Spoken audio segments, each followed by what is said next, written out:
So as we do have quite a large number of people on the call today, we kindly ask you to keep your mics on mute. And if you have any questions, please put them in the chat and we'll try to raise them during our Q&A session.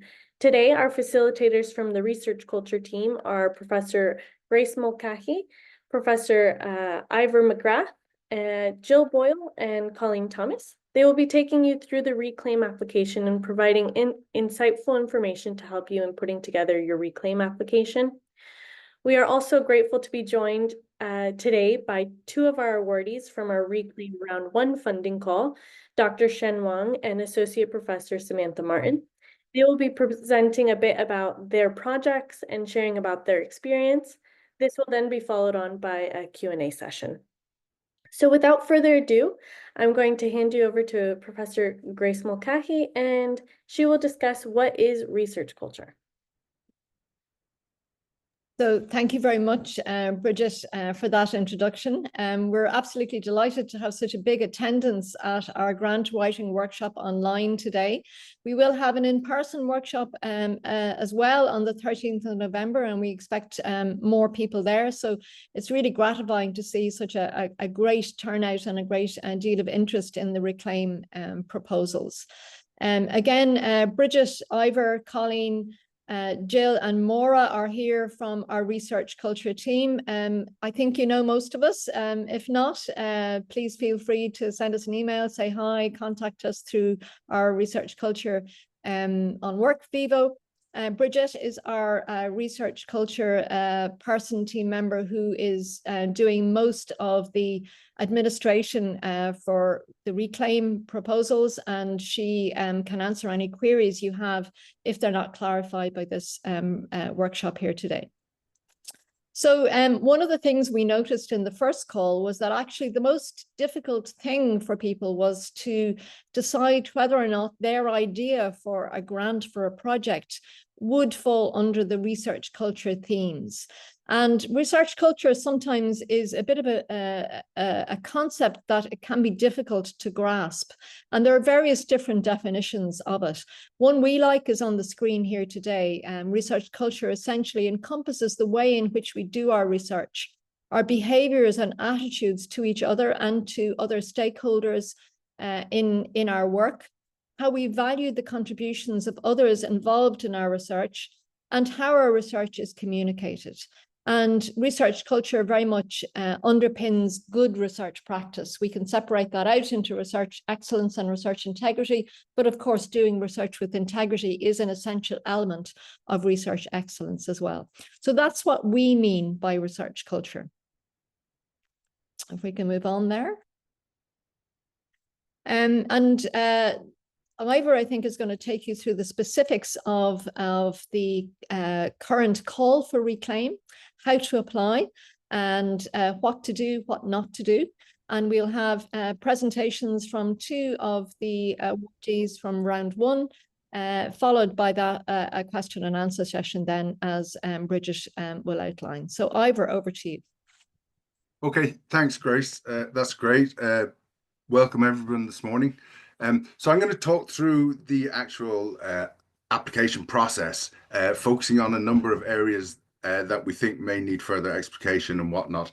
So as we were saying, the second round of ReCLAIM, Research Culture, Local Actions, Initiatives and Measures.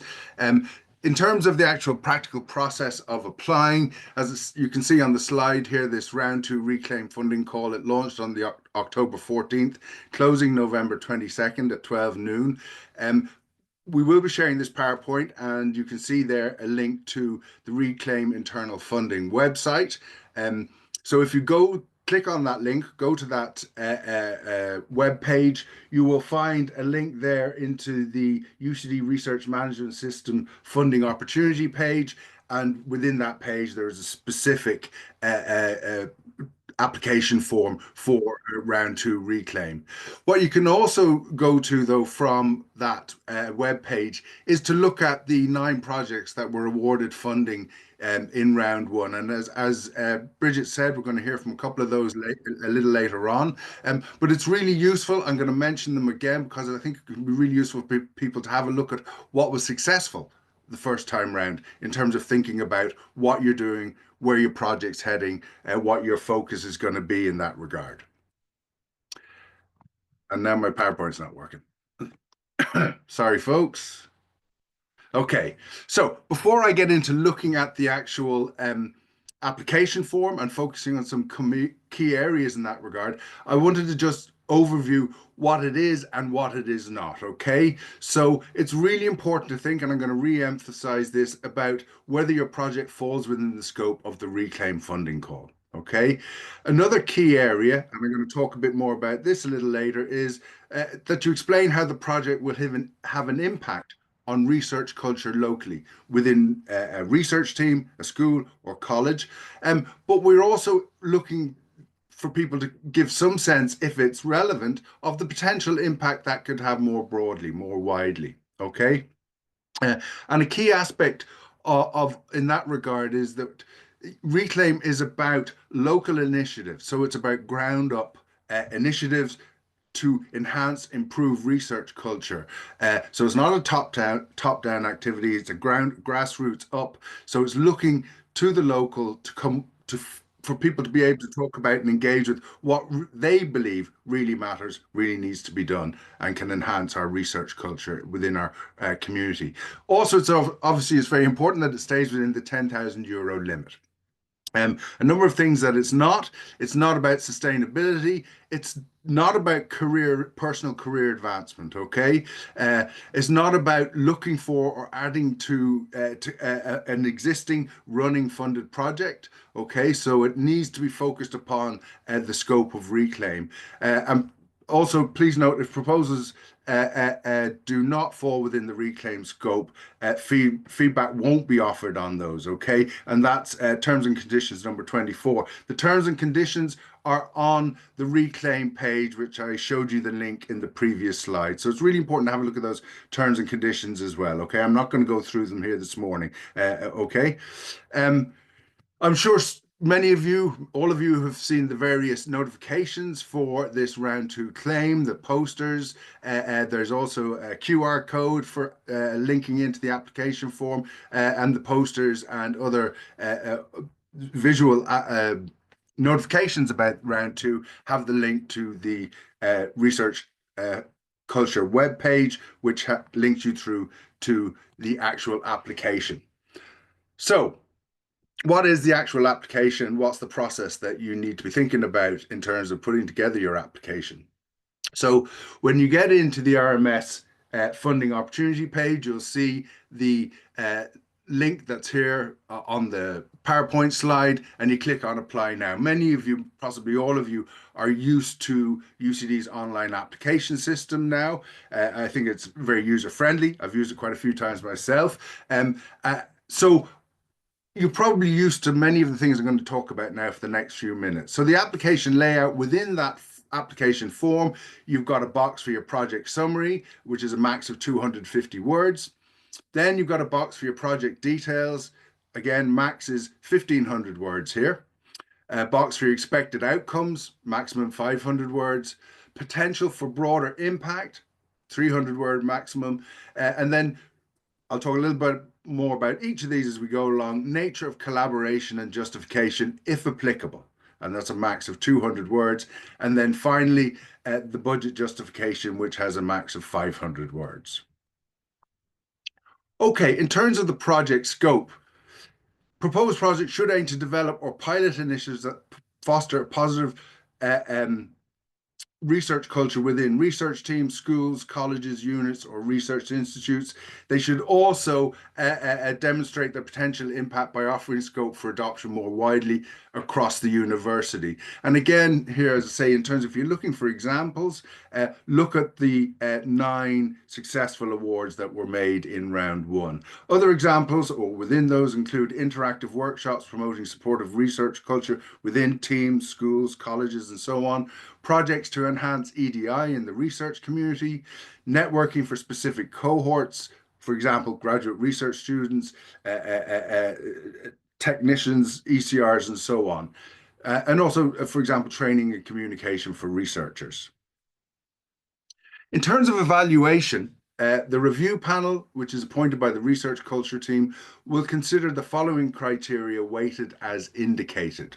So, alignment with the objectives of the call, 33%, potential for broader impact, 33%, feasibility for completion of the project within the requested period, and funding, 33%. The budget and budget justification will also be scrutinized.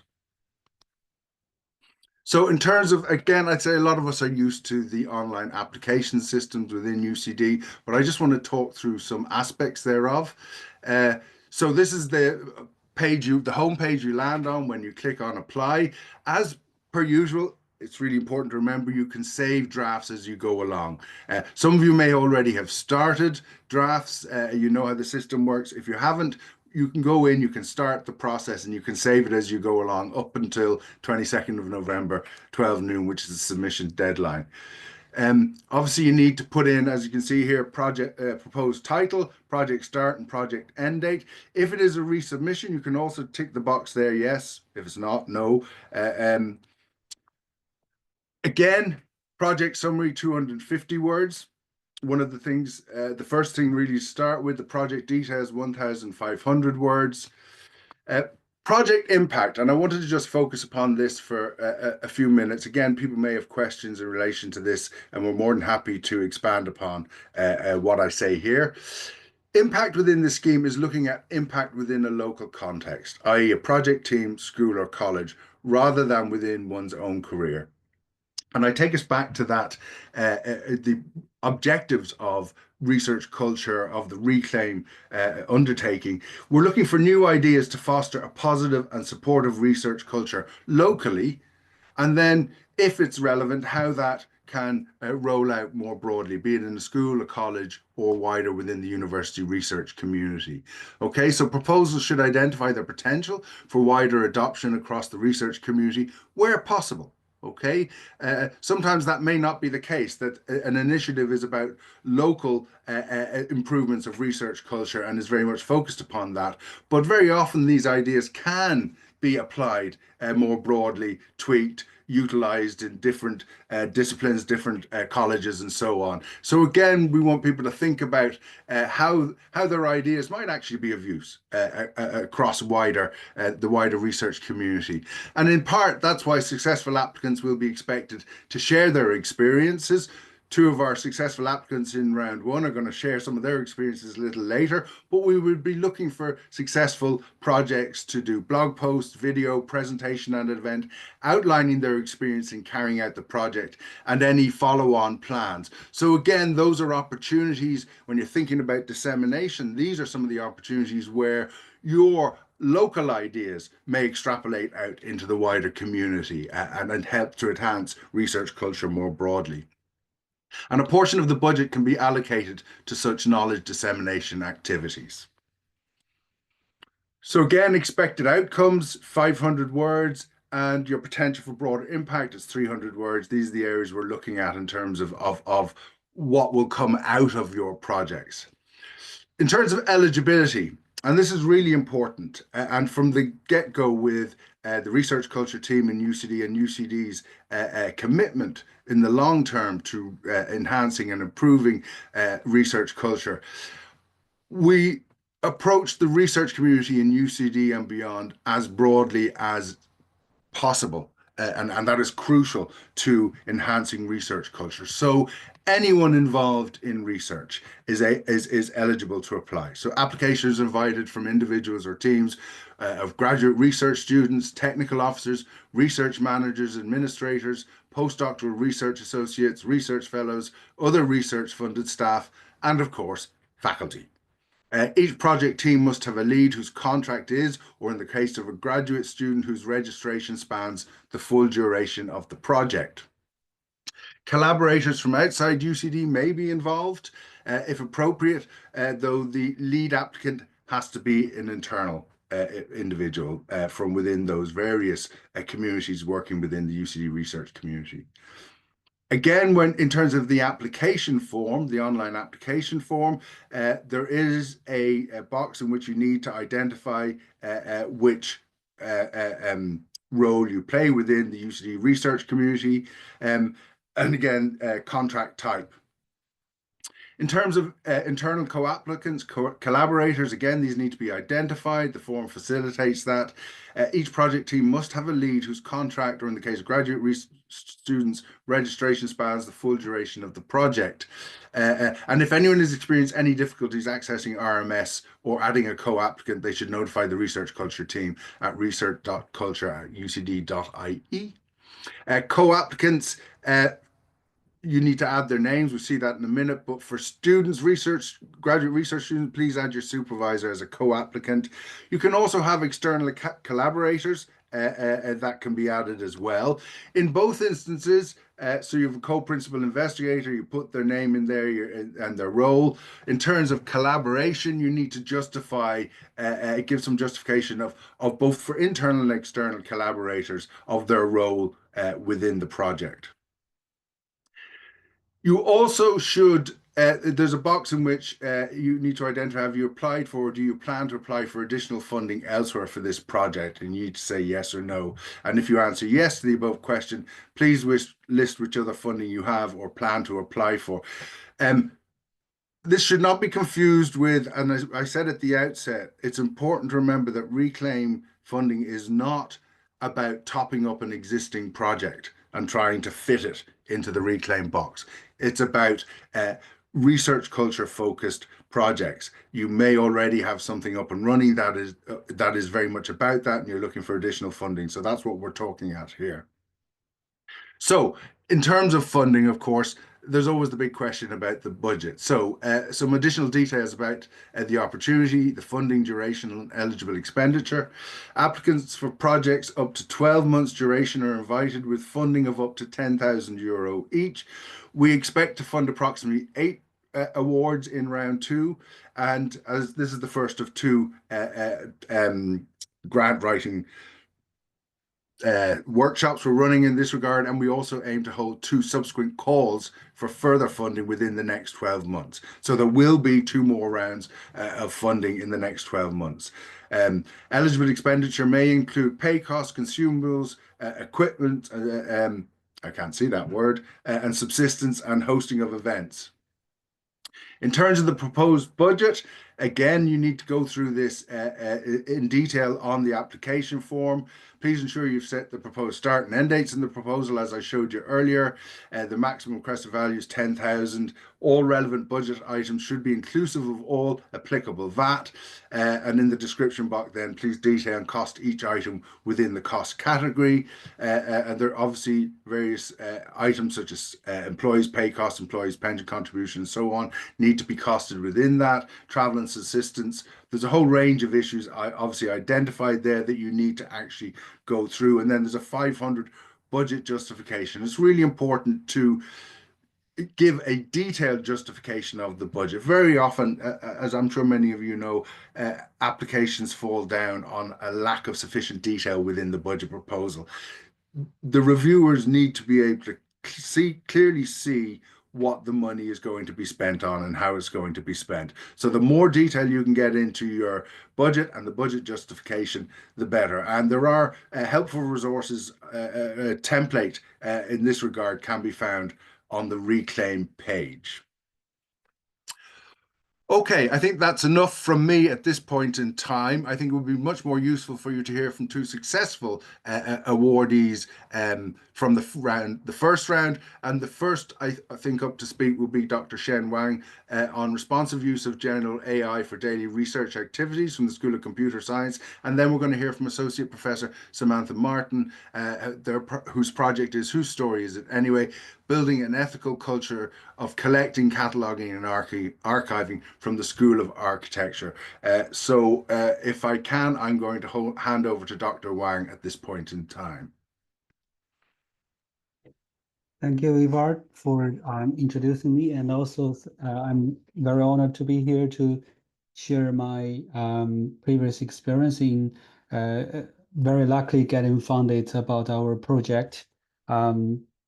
Responsible use of generative AI for daily research activities for ReCLAIM Round 1. So, well, to quickly introduce what is our research culture project is about, It is mainly about promoting and localizing the very recent EU's living guidance of responsible use of generative AI for research. This guideline at the EU level is quite high level, so which actually fits perfectly to the scope of the focus of ReCLAIM. Is actually we're trying to see how to localize it to our school first, and then to see if it is possible to expand to the whole university or even beyond the university.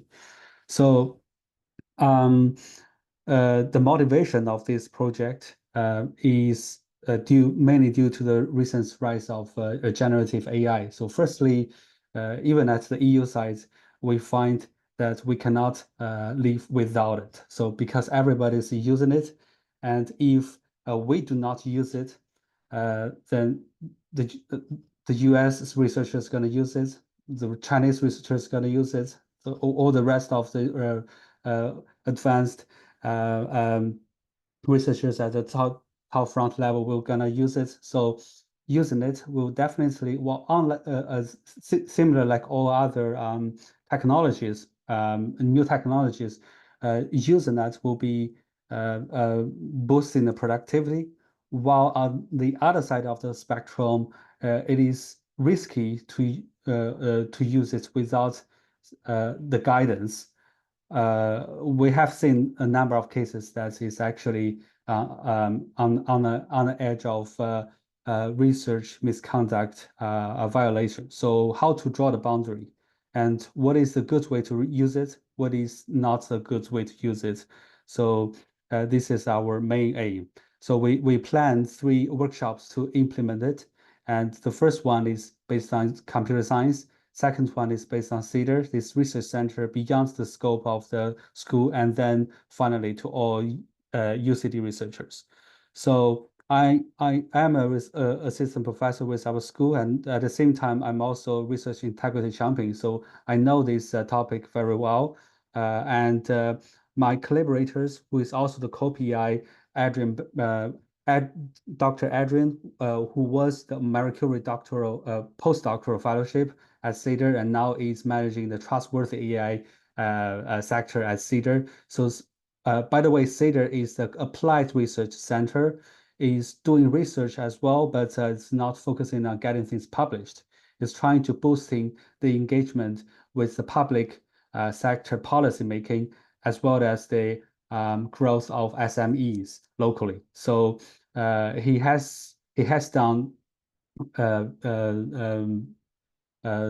few related research as well on writing the guidance for Irish public sectors on how to use generative AI responsibly.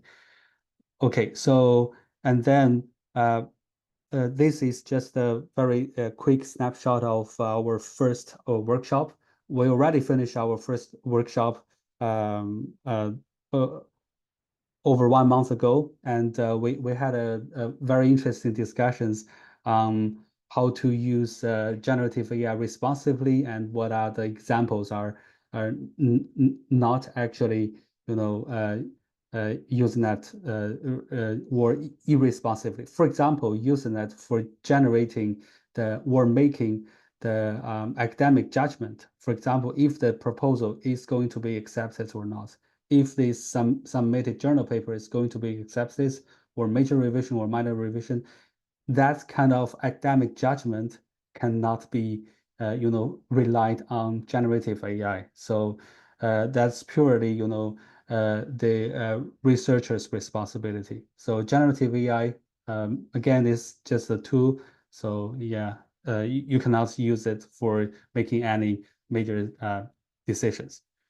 Okay, so finally, we're trying to merge all these 3 workshops into a white paper to concretize our best practices of how to follow these responsible use of generative AI high-level guidelines.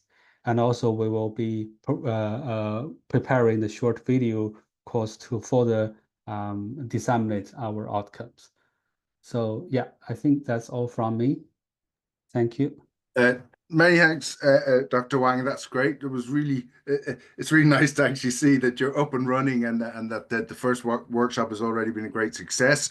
And next, we're going to hear from Associate Professor Samantha Mann on whose story is it anyway, building an ethical culture of collecting, cataloging, and archiving. If Okay. Can you hear me? You're right. Okay. Thank you so much for inviting me. I'm the co-PI on this. My collaborator is Brendan O'Neill in the School of Archaeology.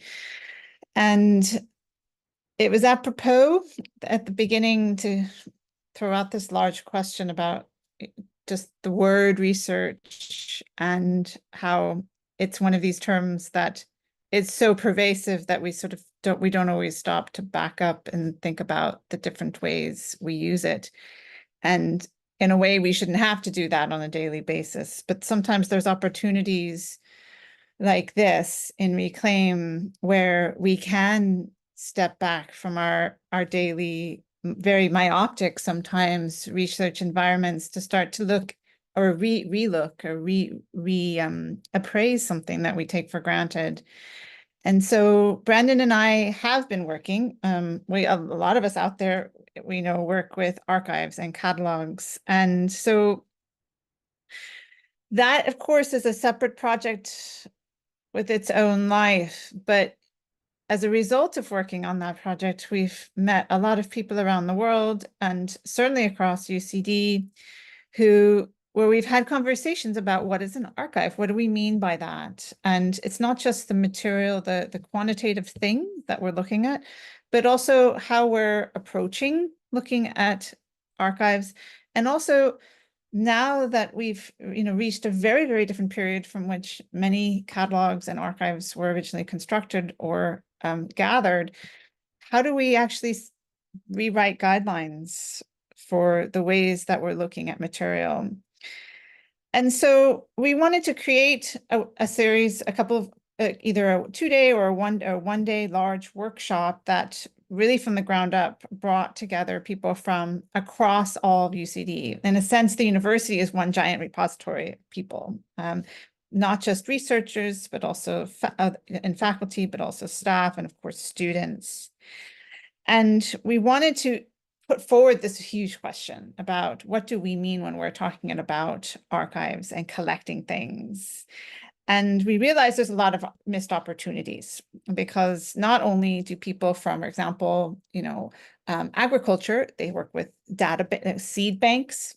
That's in fact been in the news a lot this week, archiving seeds, literally cataloging them for the future. There's people like me who work really with archives in the sense of fragments of buildings, but then there's also people who work purely through digital means. And there's people who are building these means for us through computer science to create huge typologies and classification systems. So we wanted to create a kind of what we're calling a third space where we could essentially invite, we're bringing in a PhD student and then we really do see this as a mentoring role, somebody who does do a lot of work within not archival studies, but within both traditional archives, but also the ethics of archives and approaches to them, and to start curating our own series of gatherings where people can come to the table and start to ask these bigger questions again. So sort of to remove themselves from their regular working environments and to step into a room where we can reappraise these things that have a lot of prevailing assumptions behind them. And the idea at the end of the day behind this is it's not really a networking event. It's more about building up these, finding these missed opportunities and kind of rethreading them, and then identifying emergent priorities that really should be on the table for a lot more of us, especially in terms of the practicalities of looking at archival material, but also the approaches to and the ethics behind working with them. So it's really about creating joined up thinking. And having done lots of things like this in the past, what we anticipate and what we certainly hope for is that 2 or 3 really good things could come out of this. And if that means that there are new working relationships across, between hard sciences and between social sciences and humanities, that's really great. And that's what we're aiming for, is to have more of a fluency with people who are working beyond our comfort zone, and this word silo that we use probably way too much right now.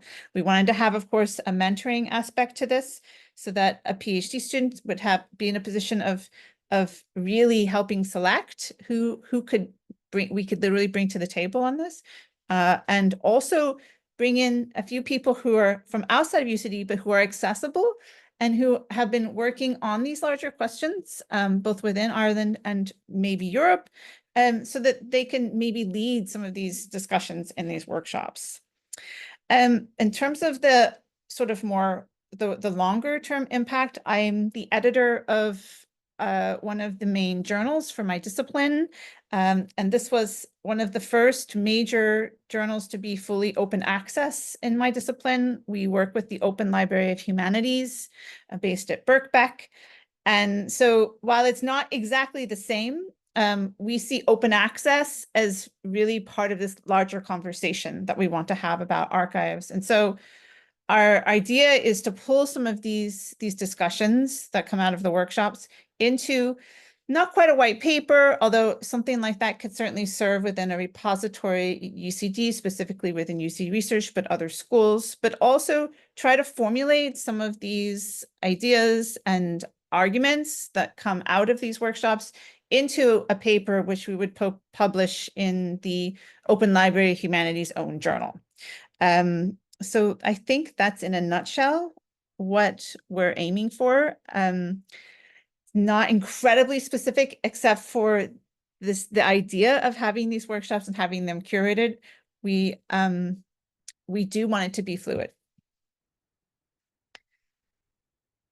Samantha, that's great. Thank you so much. And thank you to Shen as well. Both projects so very obviously of immediate concern, very much in the 21st century. And as I hope people can see how both are very relevant to the way in which research culture develops within UCD and beyond. These have global impacts in both respects. So thank you both for